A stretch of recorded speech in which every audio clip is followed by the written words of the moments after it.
RIPE NCC. I would like to respond by saying that Internet is not something that belongs to universities or the academia anymore. And when we are talking about Internet technologies today, we must understand that the economy is always in the background, that we are in fact talking about money, about the economy. This is the basic truth of the matter. So when we refer to Internet stability and safety and DNS stability as part of the whole thing, we would like to reflect on the history of our economy. And if we want to ensure stability, we must be prepared that there will be actors that, and players whose interest is a lack of stability.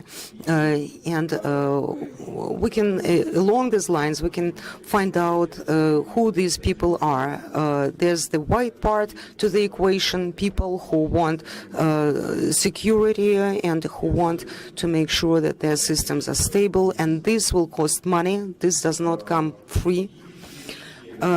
And there's the other part of the equation, people who want to disrupt the situation, people whose best interest is lack of stability. And this is all about the economy. One simple conclusion. If any of you remember my presentation at this conference 2 years ago, I showed you some graphs demonstrating one simple thing. Instability, lack of stability comes to the part of the structure which are most vulnerable. No one will attack DNS for the pleasure of attacking DNS. This must be in somebody's financial interest. And if DNS is vulnerable, that means that it is the weakest part of the system. So if we protect this part, the attack will go to more vulnerable parts of the system. This has its positive sides and negative sides. The good news is that sometimes just a small effort is enough to secure one part of the system. The bad news is that this gives us a false comfort. Because the attack will happen someplace else. This is a very important understanding. Because, as I said, the economy is always in the foreground. The a history of lack of stability is not at the root level, is not at the TLD level. And I have to agree with Dave. And you know what I'm doing for 2 days? I've been agreeing with everything that Dave said. Listen to him. This man knows what he's saying.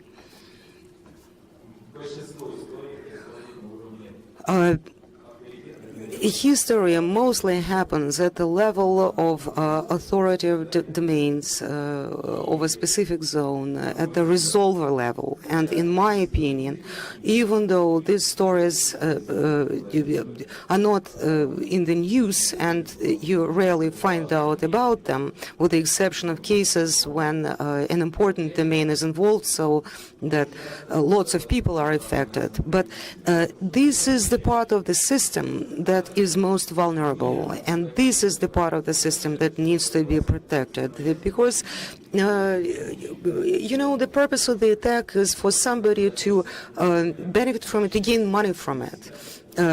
So protecting yourselves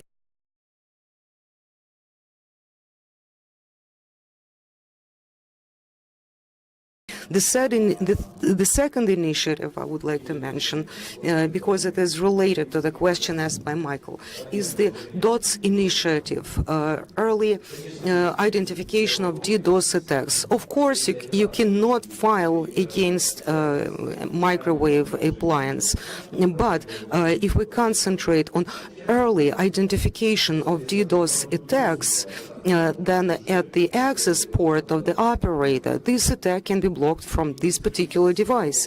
And you will never have to go to court and file against a microwave appliance.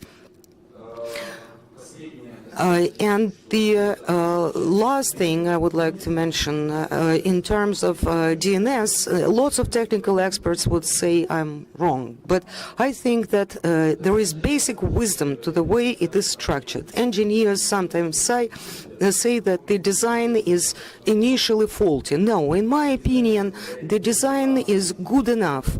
And it allows for stage-by-stage changes. So in terms of DNS structure, I believe there are good prerequisites for making it stable.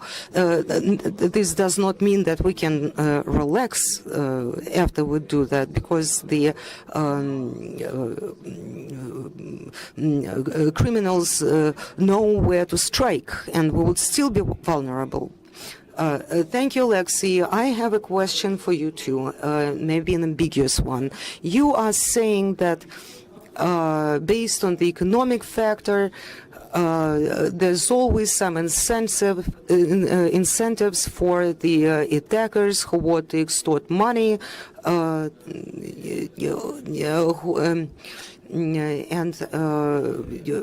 you suggest to deprive them of the methods of doing so.